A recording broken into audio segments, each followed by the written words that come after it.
time I got home, all that was on my mind was Game of Thrones, right? To getting home. And plus, my house was flooded and all the floors were taken out, and I was put up in this hotel. I'll get to that in a second, too. So I run home. And I realized I only have Game of Thrones. I can't gamble whether or not the hotel has Game of Thrones or not. Yeah, I understand that. So I'm like, I'm going to watch Game of Thrones in my house, and it's hot and humid and everything. So I'm watching Game of Thrones in my man cave, and my wife, Kemp, called me. Oh, my God, are you watching this game? Are you watching the game? Put it on. There's only 10 seconds left. Put it on. I'm like, are you kidding me right now?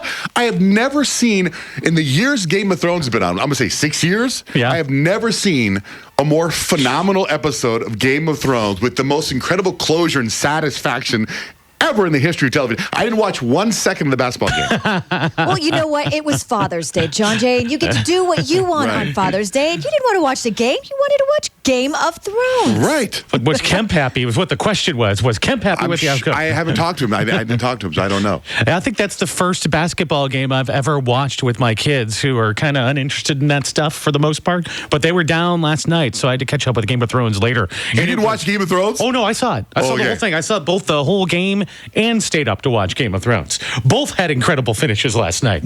Kyle, in all the years of Game of Thrones has been on, again, 6 or 7 years, I don't know.